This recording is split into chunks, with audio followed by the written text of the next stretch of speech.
नमस्कार, आप देख रहे हैं प्रदेश का नंबर 1 और सबसे भरोसेमंद news channel India news Haryana और मैं हूं आपके साथ आयुष चित्रांश। उत्तर प्रदेश, उत्तराखंड और पंजाब समेत 5 राज्यों के चुनावी नतीजे आ चुके हैं। 4 राज्यों में कमल खिला है तो पंजाब में आम आदमी पार्टी का जादू चला है। आम आदमी पार्टी की आंधी में पंजाब के कई दिग्गज अपना गढ़ भी नहीं बचा पाए हैं। चाहे वो सुखबीर बादल हों, नवजोत सिंह सिद्धू हों, चरणजीत चन्नी को भी दोनों सीटों पर हार का सामना करना पड़ा है। बात अगर हम उत्तर प्रदेश की करें तो बीजेपी ने यहां पर दोबारा पूर्ण बहुमत के साथ सरकार बनाकर 37 साल के रिकॉर्ड को तोड़ दिया है। 1985 के बाद यूपी में सरकार रिपीट हो रही है। पश्चिमी यूपी के नतीजे भी इसमें चौंकाने वाले हैं, क्योंकि किसान आंदोलन का केंद्र रहे पश्चिमी यूपी के मतदाताओं ने बीजेपी का साथ दिया है। तभी तो 136 में से 93 सीटें बीजेपी ने यहां पर जीत ली हैं, जबकि सपा गठबंधन यहां पर 43 सीटों को ही जीत पाया है। इसलिए अब सवाल यह है कि क्या किसान आंदोलन के फैक्टर का ज्यादा असर इस बार के चुनाव में नहीं हुआ है। आज हम इस पर चर्चा भी करेंगे, लेकिन उससे पहले कुछ आंकड़ों पर नजर डाल लें। पश्चिमी उत्तर प्रदेश में 136 में से आप देख रहे हैं 93 सीटें भारतीय जनता पार्टी ने जीती हैं, 43 सीटें समाजवादी पार्टी को मिली हैं। और इसी तरह से अगर आप देखेंगे तो इसको जाटलैंड के तौर पर भी कहा जाता रहा। किसान आंदोलन आपने देखा कि दिल्ली में जब सभी बॉर्डर्स पर चल रहा था तो उसमें एक बॉर्डर गाजीपुर बॉर्डर भी था, जो कि उत्तर प्रदेश में है। और पश्चिमी उत्तर प्रदेश के अंदर अच्छी खासी आबादी जाट वोटर्स की भी है। किसान यहां पर बड़ी संख्या में है और इसलिए इसको गन्ना बेल्ट, जाट बेल्ट इस नाम से संबोधित भी किया जाता है। और यह कहा जा रहा था कि यहां पर गहरी नाराजगी है किसानों के अंदर। किसान आंदोलन की वजह से यहां पर इस बार जो समीकरण है वो बिगड़ रहे हैं। लेकिन ये तमाम फैक्टर्स जो कहे जा रहे थे, जिन मुद्दों को उठाया जा रहा था, उन सब पर अगर आप देखेंगे तो ये कहीं ना कहीं भारी पड़ता हुआ आपको दिखेगा।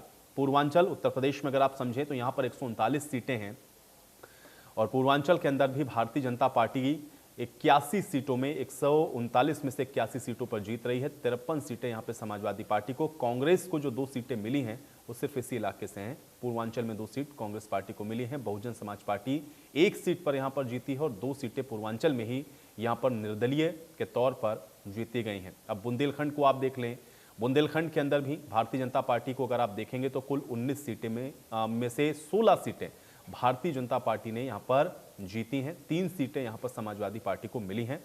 हालांकि अगर पिछले बार 17 का आंकड़ा आप देखेंगे तो बुंदेलखंड की सभी 19 सीटों पर भारतीय जनता पार्टी ने अपनी जीत को दर्ज किया था। तो 17 से 22 में कुछ आंकड़े बदले जरूर हैं, लेकिन इन सब के बीच में बड़ी बातों को ध्यान आपको रखना है। अवध भी अगर आप देखें तो 109 सीटें जो कि सर्वाधिक हैं अवध क्षेत्र में। 109 में से 83 सीटें भारतीय जनता पार्टी जीत रही है, 26 सीटें समाजवादी पार्टी जीतती है।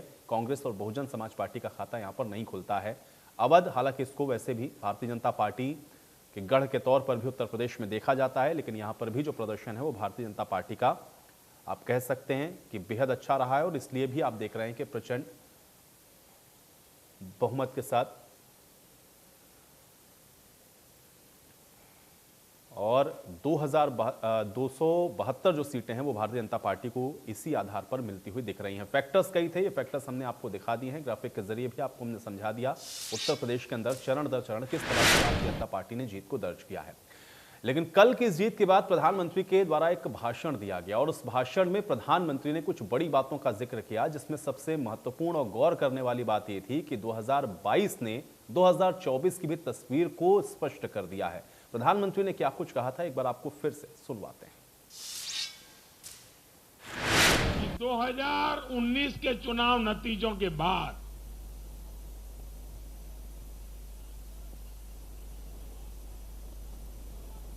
कुछ पॉलिटिकल ज्ञानियों ने कहा था 2019 में जब लोकसभा में हम दोबारा जीत करके आए तो उस ज्ञानियों ने कहा था कि भाई 2019 के जीत में क्या है, ये तो 2017 में ही तय हो गई थी, क्योंकि 2017 में यूपी का रिजल्ट आया था। मैं मानता हूं इस बार भी ये ज्ञानी जरूर कहने की हिम्मत करेंगे कि 2022 के नतीजों ने 2024 के नतीजे तय कर दिए हैं।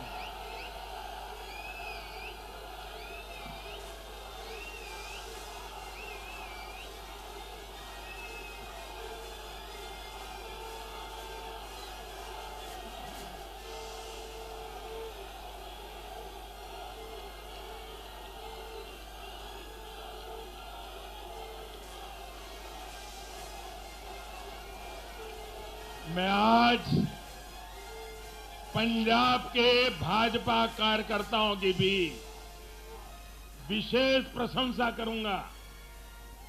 उन्होंने विपरीत परिस्थितियों में जिस प्रकार पार्टी का झंडा बुलंद किया है, वो आने वाले समय में पंजाब में भाजपा की मजबूती को, देश की मजबूती को एक अहम स्थान के रूप में विकसित करेंगे, ये मेरा पूरा विश्वास है।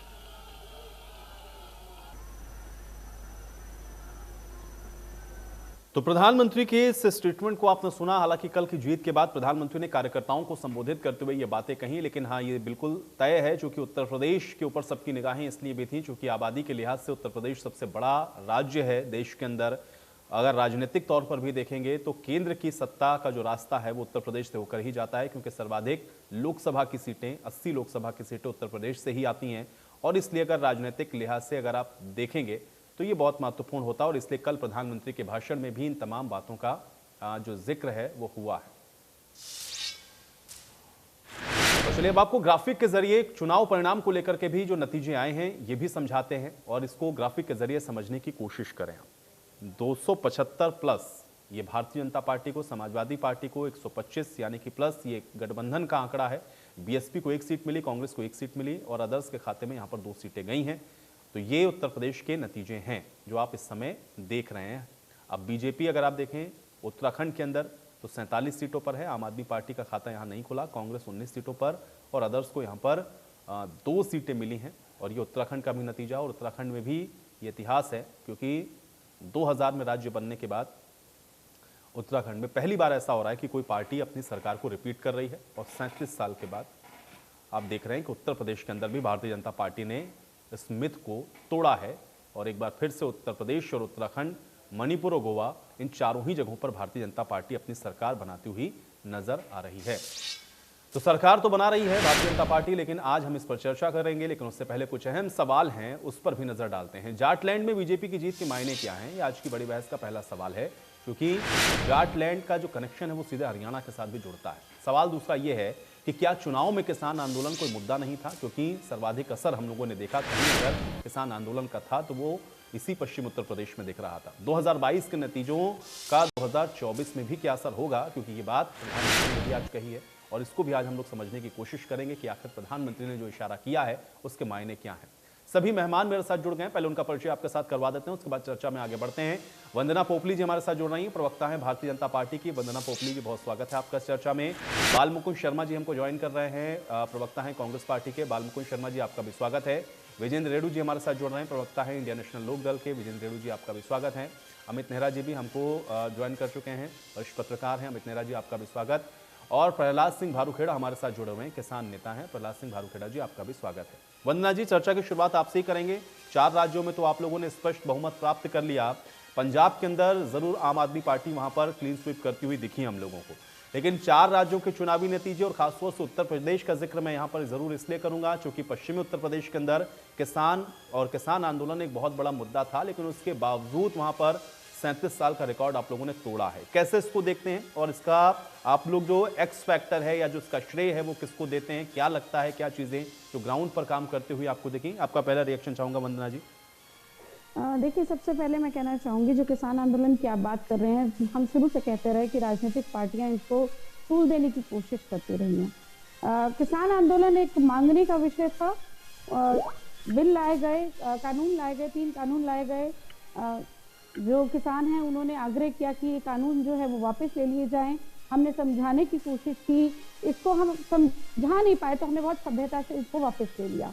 तो किसान आंदोलन अगर मुद्दा होता तो आप ये देखते कि जो सिर्फ मैं यूपी की बात नहीं करूंगी, मैं पंजाब की भी बात करूंगी कि यूपी में आपने देखा कि वो एरिया जहाँ पे कहा जा रहा था कि इसका इम्पैक्ट बहुत ज्यादा होगा, लेकिन वहाँ पर हमें कोई इम्पैक्ट नहीं दिखाई दिया। चढ़ूनी जी की पार्टी थी, उनके कैंडिडेट्स का कितना बुरा हाल हुआ वो हमने देखा। तो मुझे नहीं लगता कि किसान आंदोलन कहीं पर मुद्दा था। उसको ये मानती हूँ कि 3 बिल लाए गए, हमसे उम्मीद थी कि ये वापस लेंगे, तो हमने बहुत कोशिश की समझाने की और हमने सभ्यता से वापस ले लिए। ऐसा नहीं है कि पहले की पार्टी जिस तरह से किया करती थी, वो दमनकारी नीति अपनाया करती थी, गोली चलाने वाला काम किया करते थे। हमने देखा 26 जनवरी को किस प्रकार से पुलिस ने बहुत संयम से काम लिया, कोई एक लाठी नहीं चली, कोई गोली नहीं चली। हमने पूर्ण रूप से बार बार समझाने की कोशिश की, हमने ये भी बताने की कोशिश की कि कौन कौन सी ऐसी ताकतें हैं जो इसके अंदर आ रही हैं, लेकिन फिर भी हमें लगा कि इस चीज को हम बात को नहीं पहुंचा पा रहे। प्रधानमंत्री जी ने बहुत क्लियरली कहा, उन्होंने कहा कि मैं इसे किसानों के लिए लाया था लेकिन देश के लिए इसको वापस ले रहा हूं। तो बड़ा मन दिखाते हुए इनको वापस लिया और किसानों ने इस चीज को समझा कि इस समय राष्ट्रवाद सबसे इंपॉर्टेंट है। इस समय जो बाकी मुद्दे हैं उन्होंने उनको देखा, उन्होंने सुरक्षा को देखा, केंद्र और राज्य की जो नीतियां हैं उनको देखा, उन्होंने सड़कें देखी कि किस तरह से काम हो रहा है, उन्होंने देखा कि प्रत्येक राज्य में जो हमारी सरकारें थी उन्होंने किस प्रकार से काम किया है। उस काम को देखते हुए उन्होंने वोट किया और आप देखेंगे कि इसका कितना अच्छा सुखद यहाँ पर रिजल्ट आया है। तो मैं फिर से कहूंगी कि कहीं ना कहीं राजनीतिक पार्टियां इसको तूल दे रही थी, इसमें कहीं पर भी किसानों की नाराजगी नहीं थी, वो यहाँ पर हमें बहुत क्लियरली दिखाई दी। प्रहलाद सिंह भारूखेड़ा जी, किसान चूंकि एक बहुत बड़ा विषय था, हम लोगों ने देखा भी कि यहाँ किसान नाराज भी और उसके अलावा किसान विरोध प्रदर्शन भी कर रहे थे, लेकिन उसके बावजूद भी जिस तरह का प्रदर्शन भारतीय जनता पार्टी का रहा, इसको आप किस तरह से देखेंगे? क्या किसान का जो मुद्दा है ना पंजाब में हमको दिखता है ना उत्तर प्रदेश में दिखता है, ऐसा क्या रहा? क्योंकि बराबर ये कहा जाता रहा कि किसान नाराज हैं। सबसे पहले तो मैं वंदना जी को बधाई दूंगा कि वो 4 राज्यों के अंदर उनकी सरकार बन रही है दोबारा से। और दूसरा जो वंदना जी ने अभी बात कही थी कि हमने बड़े जो है किसानों ने आके आग्रह किया और हमने कानून वापस, अगर किसानों के आग्रह पे आपने कानून वापस लिए होते तो 13 महीने हमें सड़कों पे नहीं बैठना पड़ता। और दूसरा कहा हमने किसानों के ऊपर कोई अत्याचार नहीं किया है। तो वंदना जी आप देखिए 13 महीने के अंदर आपकी सरकार ने कहाँ पे अत्याचार किए हैं, एक एक चीजें हम आपको गिनवा सकते हैं। जब यहाँ से पंजाब से लोग हरियाणा में आए और दिल्ली की तरफ गए तो रास्ते आपने खुदवा दिए थे, कंटीली तारें आपने लगवाई थी, गिरफ्तारियां की है, हमारे ऊपर देशद्रोही के मुकदमे बनाए हैं, लाठियां भांजी है, आंसू गैस के गोले फेंके। आप कह रहे हो हमने कुछ भी नहीं किया है, ये तो सारा सामने है चीजें कहाँ पे सरकार ने किया। और यूपी के अंदर आपने देखा किस तरीके से लखीमपुर खीरी के अंदर किसानों के ऊपर जो वापस जा रहे हैं किसान अपना प्रदर्शन करके, पीछे से गाड़ियां चढ़ा के आपको किसानों को कुचल देने का काम करते हो, फिर कहते हो चैनल के ऊपर बैठ के कि हमने किसानों के ऊपर ऐसा कुछ नहीं किया है और बड़ी संयमता से हमने कानून वापस ले लिया। ये कानून इतने आसानी से वापस नहीं किए हैं, ये कानून जो है किसानों के लंबे संघर्ष से और 700 से ज्यादा जो किसानों की शहादत हो गई है तब जाकर ये कानून वापस लिए हैं। जो इधर चुनाव आ गया और आपको भी दिखने लगे अभी चुनाव आ रहा है तो ये आंदोलन देश भर के अंदर इतना बड़ा चल रहा है, तो ऐसे नहीं लिया आसानी से। और हम उम्मीद करेंगे कि आप आगे से इस तरीके का कोई भी आपकी अभी बहुमत से सरकार बन गई है और दोबारा से आप इस तरीके से किसानों के बारे में कोई ऐसा जो कानून नहीं लेके आएंगे, इसकी उम्मीद हम करेंगे। लेकिन लगता नहीं है ऐसा कि आपकी जिस तरीके से बातों से और जो बीजेपी के लोग एकदम ये सत्ता में आने के बाद में हो गया। और जो आप कह रहे हो कि किसानों आंदोलन का इसके अंदर क्या असर रहा क्या नहीं रहा, ये किसान आंदोलन अलग चीज है, राजनीति अलग चीज है, हमारा राजनीति से कोई लेना देना नहीं है। नहीं, लेकिन प्रहलाद जी भाई आप लोगों के नेता तो बिल्कुल खुले मंच से कहते रहे कि इस बार किसान सबक सिखाएंगे भारतीय जनता पार्टी को, वेस्ट बंगाल में एक वैक्सीन लगी है और अब एक वैक्सीन उत्तर प्रदेश में लगेगी, ये तो स्टेटमेंट पब्लिक डोमेन के अंदर है। मेरी राकेश टिकैत से कितनी बार चैनल के ऊपर बात हुई, उन्होंने हर चर्चा में इस बात को दोहराया है, हर बार उन्होंने इस बात को कही कि जनता बीजेपी को सबक सिखा देगी। अब अगर वो सबक नहीं सिखाया तो मैं इसका क्या मानूं कि या तो आपके उस किसान नेता पे भरोसा नहीं या तो जो बात आप कह रहे थे उसके साथ वो किसान जुड़ा नहीं। इसका क्या जवाब है प्रहलाद जी? बिल्कुल ये चीजें कही जब हम आंदोलन के अंदर थे, बीजेपी हमारी बात को नहीं सुन रही थी, किसानों के विरोध के अंदर ये कानून लेके आए, तो बंगाल के अंदर जाके ये बीजेपी का हमने विरोध किया। और हमारा बीजेपी का विरोध नहीं है, हमारा जो सत्ता के ऊपर जो बैठा है वो गलत करा उसका है। आज बीजेपी है कल को और वैसे पहले सरकारें थी उसके खिलाफ भी किसान आंदोलन होते रहे हैं। किसान आंदोलन किसानी मुद्दों को लेके हो रहा है, ना कि ये हो रहा है कि ये बीजेपी है इसलिए विरोध हो रहा है। अगर ये प्रहलाद जी तो किसान आंदोलन आपका जिस विषय पर था वो कानून वापस लेने के बाद की बात मैं आपको बता रहा हूं। राकेश टिकैत के साथ मेरी खुल के चर्चा हुई है इस विषय पर और उन्होंने स्पष्ट तौर पर इस बात को कहा कि बीजेपी को जनता सबक सिखाएगी, भले ही इन्होंने वापस ले लिया हो इस कानून को, लेकिन किसान नाराज है और बीजेपी को सबक सिखाएगी, ये बात कह रहे हैं वो। इसका मैं क्या मतलब समझूं? जब हमारा इस आंदोलन के दौरान जो समझौता हुआ सरकार के साथ और लिखित में समझौता जो माना था उसमें सिर्फ एक 3 कानून वापस ले लिए थे। इसके अलावा एमएसपी खरीद गारंटी कानून बनाने के लिए कमेटी बनाने की बात थी, जो इन्होंने अभी तक नहीं बनाई है।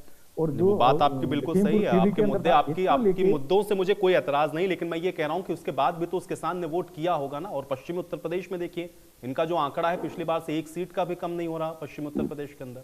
ऐसा क्यों हुआ? वहां के किसान ने तो बीजेपी को वोट दे दिया ना।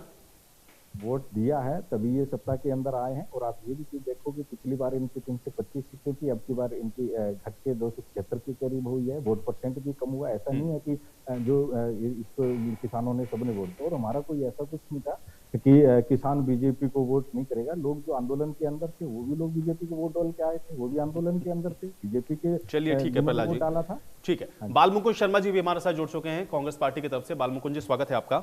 बालमुकुंद जी, चूंकि हम लोग देख रहे हैं, हालांकि भारतीय जनता पार्टी तो 4 राज्यों में जहां थी उसने अपने आप को रिपीट कर लिया, लेकिन उत्तराखंड जहां पर उम्मीद बहुत ज्यादा थी कि इस बार कांग्रेस पार्टी वहां पर बेहतर प्रदर्शन करने वाली है, आश्वस्त थे आप लोग, और पंजाब जहां आपकी सरकार चल रही थी, दोनों ही जगहों पर आपका जो प्रदर्शन है वो किस तरह का रहा है वो आप खुद देख रहे हैं। और दूसरा यह है कि उत्तर प्रदेश के अंदर भी इस बार लग रहा था, और आप लोग खुद बार बार कह रहे थे कि वहां पर भी आप लोग बेहतर करने की स्थिति में है, लेकिन पिछली बार से भी ज्यादा खराब हुआ प्रदर्शन। क्या कारण रहा बालमुकुंद जी? कारण सत्य रहा जी। सत्य, जो सच बोलते हैं ना हम लोग, सच की कीमत चुका रहे हैं हम लोग। हम झूठ नहीं बोलते, हम धर्म की राजनीति नहीं करते, जाति की राजनीति नहीं करते, बंटवारे की राजनीति नहीं करते। सच कारण ये रहा, हम केवल काम करते हैं। ये विडंबना मानो इस बात को, जो भाजपा इस तरीके से दोबारा सत्ता में आई है। जो, और दूसरा, मैं आपकी बात से सहमत नहीं हुआ इससे, हालांकि आप बहुत अच्छा रखते हो पक्ष से। आपने कहा कि बीजेपी को फर्क ही नहीं पड़ा। 70 सीटें घटी हैं उत्तर प्रदेश में।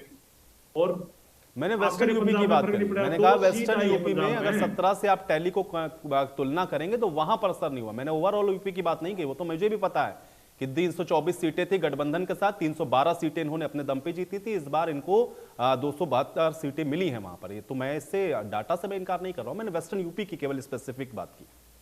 मैं वही कह रहा हूँ। दूसरा, पंजाब में 2 सीट आई है। बात देखो पंजाब में कितना बुरा हाल हुआ है इनका। जो किसान आंदोलन था ना, उसकी शुरुआत पंजाब से हुई थी, तो पंजाब में कितना बुरा हाल हुआ है आप देख सकते हैं। हमारी जहां तक बात है, लेकिन वहां पर तो देखिए किसान आंदोलन में जो लोग थे, चंडूनी जी तो खुद पार्टी बना करके लड़े जाकर के वहां पर, वहां भी किसान उनके साथ नहीं गया जो किसान आंदोलन के नेता थे। बताइए, उनको बाहर कर दिया था। वहां तो बीजेपी कभी थी ही नहीं, वहां तो बीजेपी कहां थी सत्ता में। बीजेपी को तो आप वहां पर मान के भी नहीं चल रहे थे, लेकिन किसान जो थे, जो उनके नेता थे, उनको ही वोट नहीं दे रहे। देखिए किसान और किसानी जो है ना जी, ये आप मेरे से पूछ रहे हैं। जी जी जी बालमुकुंद जी, आपसे मेरा सवाल है। हाँ, मैं ये कहना चाहता हूँ, जो किसान और किसानी से संबंधित जो भी आंदोलन हुए आज तक, वो केवल किसानों के मुद्दे को है। जब वो मुद्दे हल हो जाते हैं तो किसान वापिस चला जाता है। जिस तरीके से सेना अपनी बैरकों में वापिस आती है, किसान कभी भी आंदोलन के पीछे मन में टीस नहीं रखता, चाहे वो मेरी सरकार हो चाहे भाजपा की सरकार हो। किसान ने आंदोलन किया, अपनी मांग मनवाई और अपने बैरक में चले गए। दोबारा जरूरत पड़ेगी तो किसान फिर आंदोलन करेगा। किसान कोई भेदभाव नहीं रखता, मन मुटाव नहीं रखता, मन में मैल नहीं रखता। अगर उसको लगा कि मुझे बीजेपी को वोट देनी तो बीजेपी को वोट देती, लगता है कांग्रेस को देनी तो कांग्रेस। अगर इस तरीके से चलता तो कांग्रेस हमेशा अगले 100 साल और सत्ता में रहती। हमने तो जब देश की कमांड संभाली, देश में अनाज उत्पादन में क्या हाल था, लोगों को एक वर्त के लिए एक टाइम वर्त के लिए पुकार गया था लाल बहादुर शास्त्री जी ने। उसके बाद हमारे इसीलिए तो सर्वाधिक समय सत्ता में आपको जनता ने चुना ना, आप अच्छा काम कर रहे थे इसलिए जनता आपको चुन रही थी, उससे मेरा कोई एतराज नहीं। मैं ये कह रहा हूं कि अभी जो परिस्थितियां बन रही हैं जिसमें आप लोग लगातार डिक्लाइन की ओर दिख रहे हैं, ऐसा क्यों हो रहा है? इसका कोई आप लोगों ने कारण ढूंढा है? आपको समझ में आ रहा है कि क्यों हो रहा है ऐसा? मैं बताता हूं क्यों हो रहा है। ये 1991-92 के बाद जब से इन्होंने राम मंदिर का मुद्दा पकड़ा भाजपा ने, और 2 से वो 100 पे आ गई, तो उनको लगा कि अन्ना फटकड़ी लगी नहीं और सीधा ये तो राजनीति होगी। तब से लेकर के आज तक, जब से 91-92 के ये मुद्दा इन्होंने पकड़ा, 2 सीटों से ये 100 पे आ गए। उसके बाद इनको काम की जरूरत ही नहीं रही, मंदिर का करते। अब 80-20 की मुख्यमंत्री ने बयान दिया, कितना गैर जिम्मेदाराना बयान था, उन्होंने 80-20 का बयान दे दिया। खुद प्रधानमंत्री के लोगों को कहते हैं कि इनके कपड़े देखो, ये कौन लोग हैं। तो ये इस तरीके की भाषा का प्रयोग करके पोलराइजेशन करते हैं, खासकर चुनाव के समय में। अब बुलडोजर की बात करते हैं, बुलडोजर बाबा, ये किसी के घर को तोड़ करके, एक घर को तोड़ करके 1000 वोट बनाना, ये काम करने अगर लगे तो इधर प्रजातांत्रिक व्यवस्था इन्हें घर कौन तोड़ सकता है? तो कोर्ट तोड़वा सकती है ना, माननीय अदालत आम फैसला आदमी दे का सकती है। घर थोड़ी ना तोड़ रहे हैं, वो तो भाई जिसने अवैध कब्जा किया उस पर बुलडोजर ही चलेगा ना। अवैध हाँ, संपत्ति चलेगा, को तो लेकिन उसको बुलडोजर मुद्दा नहीं पीला बना सकते पंजा ना चला आप। के ही हटाया जाता है। अब नाम दे दिया आप बुलडोजर उसको बाबा का, आप तो उसको उसमें आप उसके शब्दों का योगी दाव देखिए आदित्यनाथ ना। क्या करें भाई? अवैध सब संपत्तियों पे बुलडोजर चलाया उन्होंने, किसी आम आदमी का घर थोड़ी ना तोड़ दिया बुलडोजर चला के उन्होंने। उसको चुनाव में कंपेनिंग करोगे फिर आप? ये तो मेरी बात सुनिए, वो तो फिर एनकाउंटर होता है, गोली से बंदूक से होता है, तो फिर बंदूक लेके प्रदर्शन करेंगे। आप ये मुझे बताइए, जो एनकाउंटर हुए बदमाशों के इसी सरकार में, फिर तो योगी जनता तो आदित्यनाथ पसंद कर रही बंदूकों के साथ है रैली। ना। अच्छा अब चलिए ये ठीक है, मैं ये बुलडोजर से कहता रैली हूँ, निकाली चलिए है। ठीक है, अगर आपने आप कहा इसको कि ये लोग जांच धर्म कराते हैं, संप्रदाय की फिर तो राजनीति करते हैं, बंदूकों आपको की रैली हमेशा कहते निकालें। हैं। लेकिन बाल मुकुंद जी मुझे बताइए ना, फिर आम आदमी पार्टी कैसे क्लीन स्वीप कर गई पंजाब के अंदर? वहां तो धर्म संप्रदाय की राजनीति करने वाले तो हाशिए पर हैं, उनका तो कोई वहां पर दिख नहीं रहा, फिर वो कैसे जीते? आप क्यों हार गए? क्या उन्होंने मुफ्त की इस तरह की घोषणाएं की हैं। अब उनका पाला पड़ेगा पंजाब में। उन्होंने दिल्ली में, क्योंकि दिल्ली में पर कैपिटल इनकम ज्यादा है, आमदनी ज्यादा है, यहाँ मुफ्त का इन्होंने दिया है। बिजली मुफ्त की दे दी, पानी मुफ्त का दे दिया, राशन मुफ्त में दे दिया। अब पंजाब में इनका सामना होगा समस्याओं से। पंजाब एक ऐसी स्टेट है जिसपे कर्ज ज्यादा है। लेकिन ये आकलन आपको बाल मुकुंद जी लग रहा है सही है कि जहां आप हार रहे हैं वहां पर आप ये बता रहे हैं कि इनका ये वजह थी या इनके ये कारण थे, इस वजह से हो गया, ये यहाँ पे धर्म की राजनीति करते हैं इसलिए हार गए। कांग्रेस के अंदर सब कुछ ऑल इज वेल है, मतलब कांग्रेस की उसमें कहीं कोई कमी नहीं है। ये बीजेपी ने या तो धर्म की राजनीति करके बरगला लिया, या वहां पे उन्होंने फ्री बीज दे करके लोगों के वोट ले लिए, लेकिन आप लोगों के हाथ से राज्य चले जा रहे हैं। इसके पीछे का क्या कारण है? कांग्रेस भी कारण है उसके लिए कि नहीं है? एक कारण सुनिए, आपको पता लग जाएगा। मैं एक कारण बताता हूँ आपको। हमने मनरेगा लेके आए कि हम 100 रोजगार देंगे, फिर उस पर 150 का रोजगार देंगे। ये लोग कहते हैं हम घर बैठे ही खाना देंगे, इसी फर्क है। कांग्रेस नीति फैसले करती है। हमने कहा काम के बदले राज स्कीम चलाएंगे, काम तो करना पड़ेगा। मनरेगा में हमने कहा आप 100 दिन का रोजगार, 150 दिन का रोजगार, लेकिन हम काम के बदले कैसे आप खरीद देंगे? ये कहते हैं फ्री राशन, होम डिलीवरी, ये फ्री बिजली, कैसे चलेगा देश?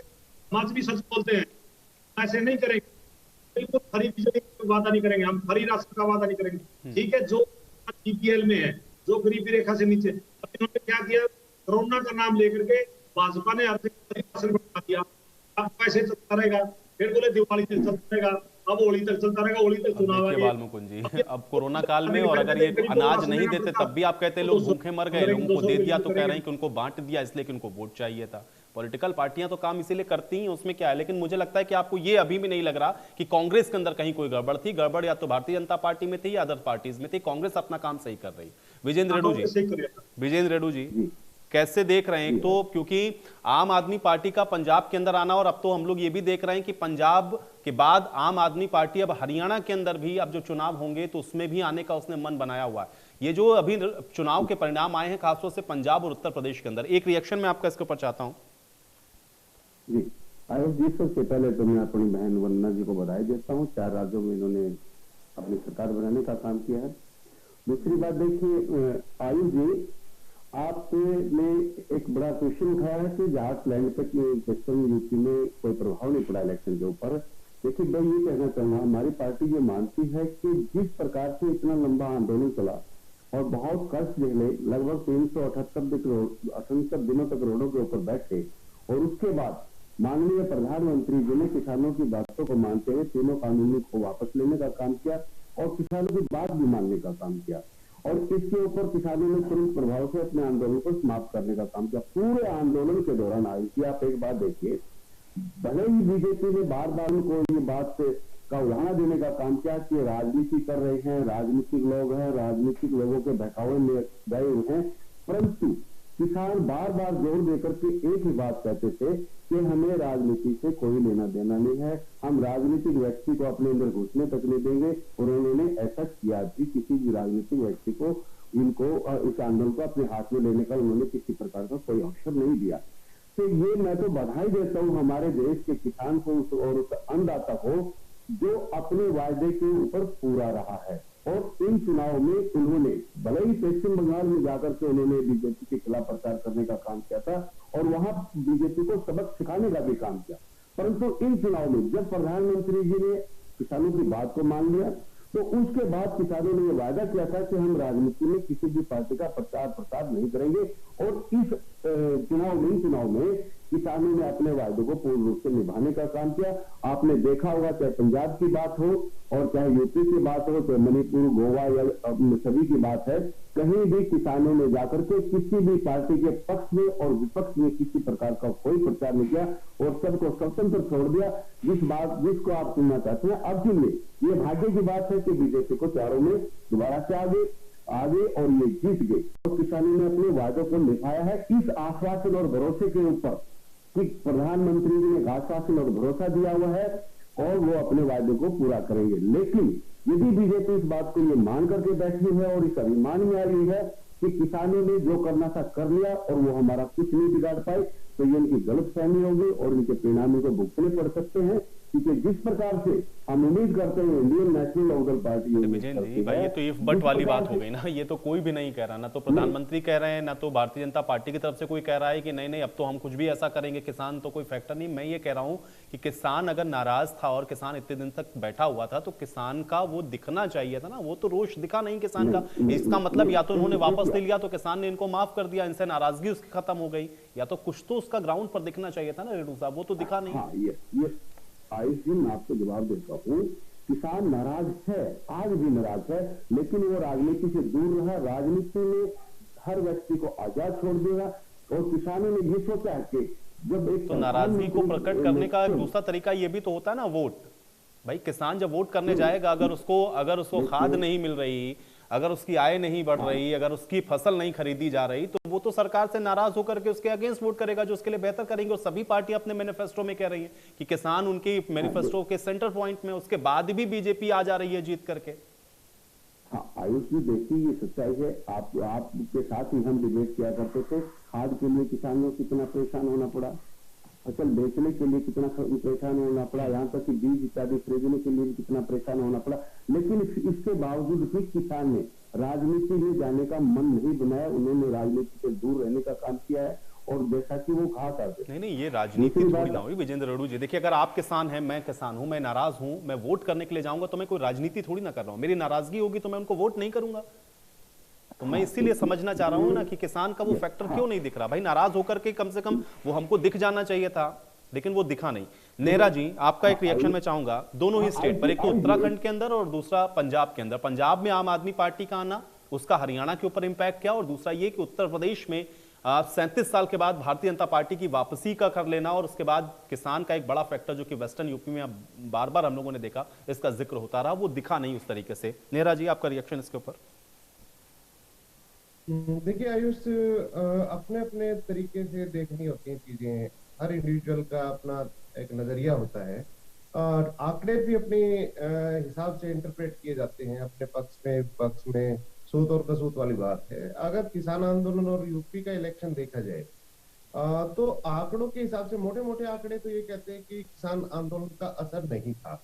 अगर उसको माइन्यूटली अगर देखा जाए तो वेस्टर्न यूपी में आप देखिए, पहली बात तो ये थी कि किसान आंदोलन जो था वो कोई राजनीतिक आंदोलन नहीं था, वो एक सामाजिक आंदोलन था और जन आंदोलन था, जिसमें सभी धर्मों के, सभी जातियों के सभी लोगों ने अपनी भागीदारी निभाई थी। और उनका लक्ष्य कोई सत्ता परिवर्तन नहीं था, ना तो यूपी में सत्ता परिवर्तन था, ना हरियाणा में सत्ता परिवर्तन था, ना पंजाब में सत्ता परिवर्तन था। उनका एकमात्र लक्ष्य ये था कि जो 3 नए कानून बनाए थे उनको वापस करवाना, और वो लक्ष्य उनका पूरा हो गया। उसी दिन पूरा हो गया जिस दिन प्रधानमंत्री ने ये घोषणा की सार्वजनिक रूप से कि हम इनको वापस दे रहे हैं। तो पहली बात तो ये है कि आंदोलन और राजनीति, जो फुल फ्लेज राजनीति की बात कर रहा हूँ मैं, वो एक अलग चीजें हैं।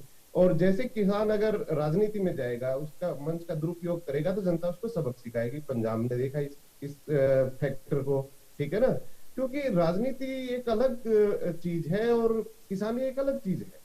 अब आते हैं यूपी में किसान आंदोलन का फैक्टर कितना कामयाब रहा, असर दिखा या नहीं दिखा। तो मैं आपको एक बात बताता हूँ कि इस किसान आंदोलन में अगर किसी पार्टी ने, यूपी की पार्टी ने सबसे ज्यादा अगर सहयोग दिया है तो वो रालोद थी, राष्ट्रीय लोकदल। क्योंकि 28 जनवरी की रात जिस दिन गाजीपुर बॉर्डर में जो घटनाक्रम हुआ था, तो सबसे पहले चौधरी अजीत सिंह ने एक तरह से ये कहा था कि नहीं, ये हम आंदोलन को टूटने नहीं देंगे। अगले दिन जयंत चौधरी आए थे वहां पे, तो उसका असर ये हुआ कि 2017 में रालोद को सिर्फ 1 सीट आई थी विधानसभा में। इस बार विधानसभा में रालोद की 8 सीटें आ गई, ठीक है ना, वेस्टर्न यूपी में की बात कर रहा हूं मैं। 2017 में रालोद का जो वोट परसेंटेज था वो 0.25% था।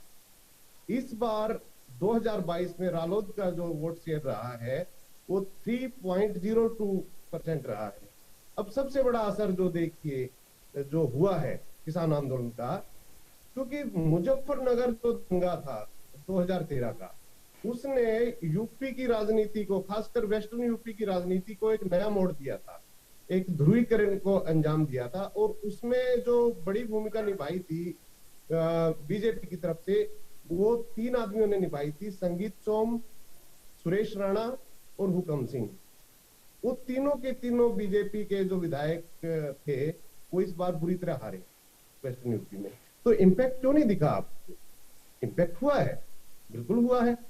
अब रही बात बाकी पार्टियों ने, भाई अखिलेश ने किसान आंदोलन में कभी खुल के साथ नहीं दिया, बल्कि उन्होंने तो अपने लोगों को ये कहा कि आप ज्यादा खुल के मत जाइए किसान आंदोलन में, क्योंकि सरकार आपके खिलाफ मुकदमे दर्ज कर देगी और आप चुनाव नहीं लड़ पाएंगे।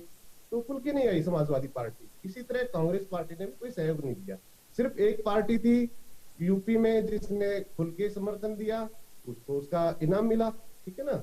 और इतना बड़ा यूपी है तो उसके बारे में ज्यादा हम कह नहीं सकते। अब बात आती है पंजाब की। तो पंजाब में देखो दो बात है आयुष।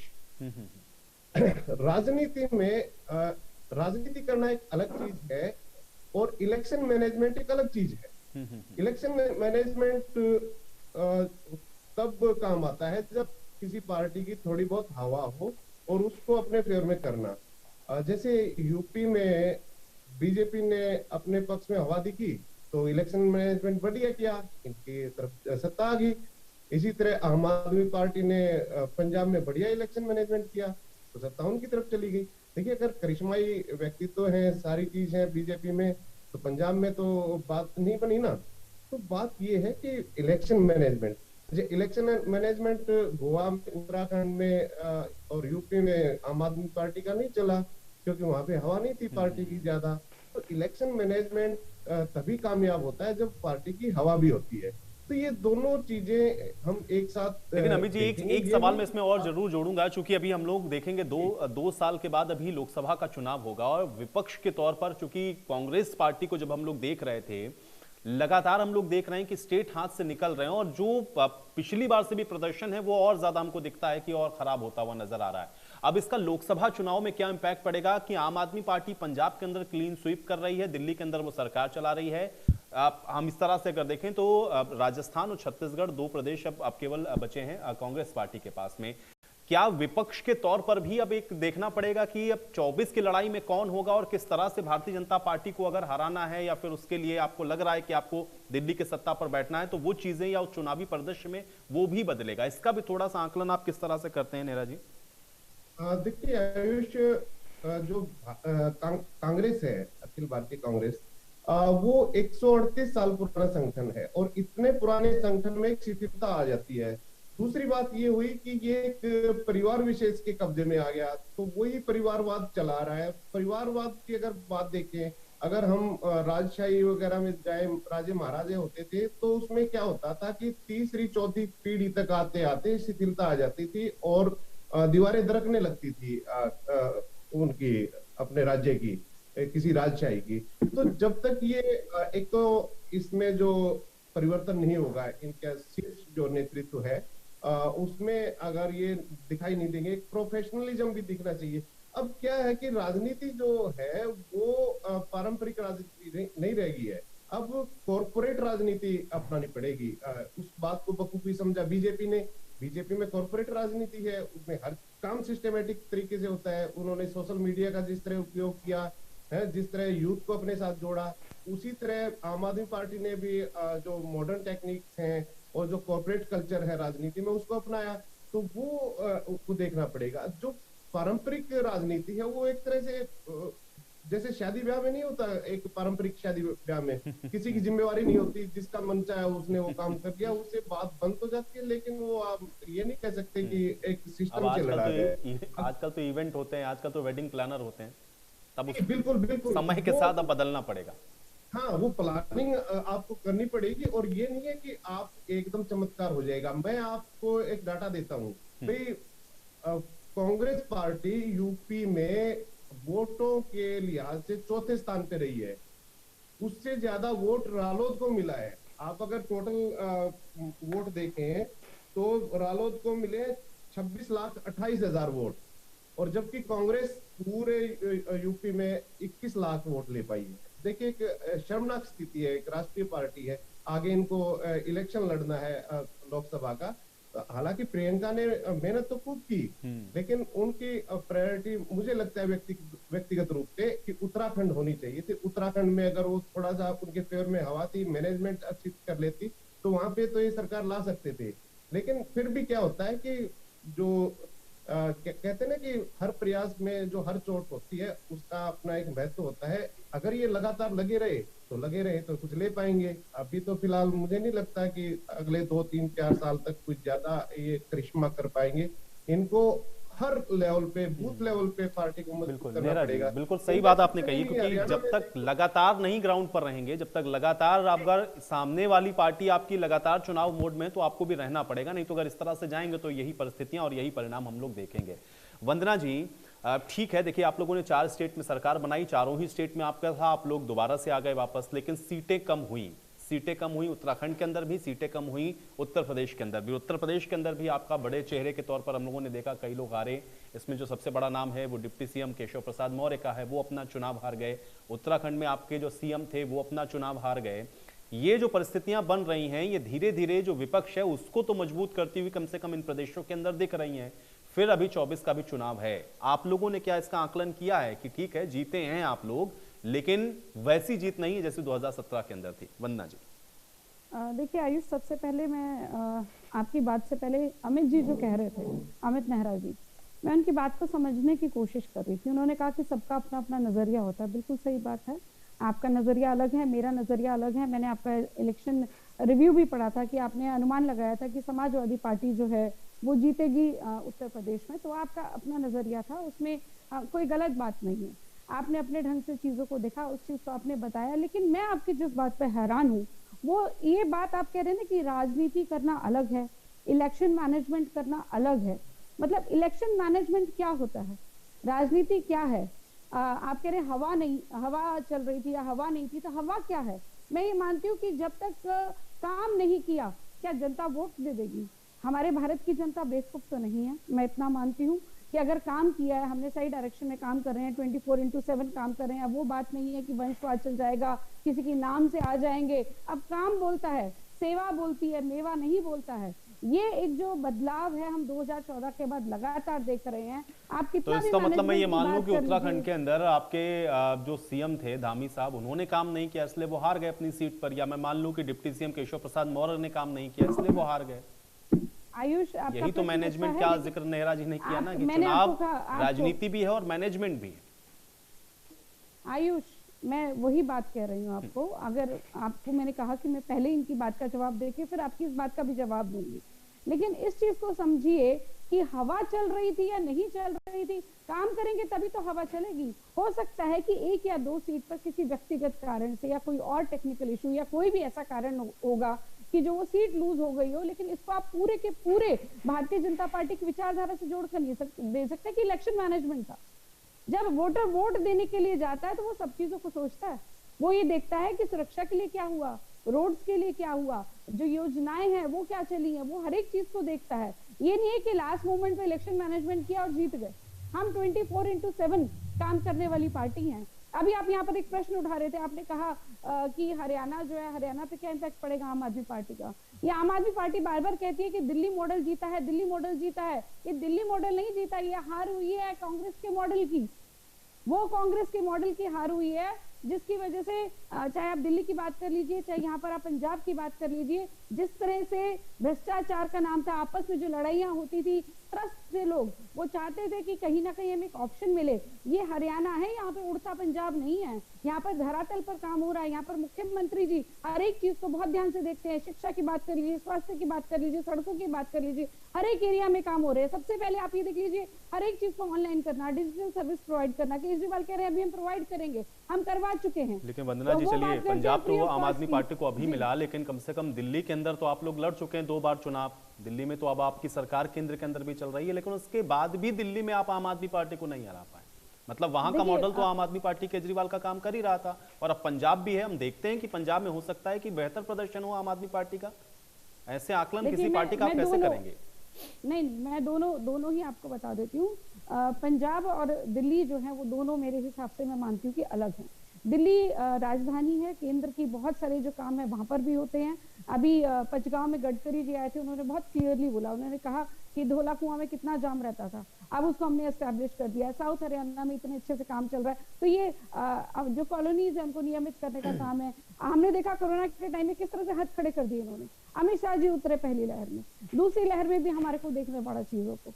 तो ये जो स्वास्थ्य का चलिए ठीक है वंदना जी, अब मेरे पास समय नहीं, मुझे चर्चा यहीं समाप्त करनी पड़ेगी। आप लोगों का शुक्रिया, आप लोगों ने समय निकाला, जिस चर्चा का हिस्सा आप लोग बने। हालांकि जीत मिली है भारतीय जनता पार्टी को, और इसके अलावा जिन पार्टियों को हार मिली उनको भी आत्म अवलोकन और चिंतन करने की जरूरत है कि आखिर जनता ने उनकी बातों पर भरोसा क्यों नहीं किया है।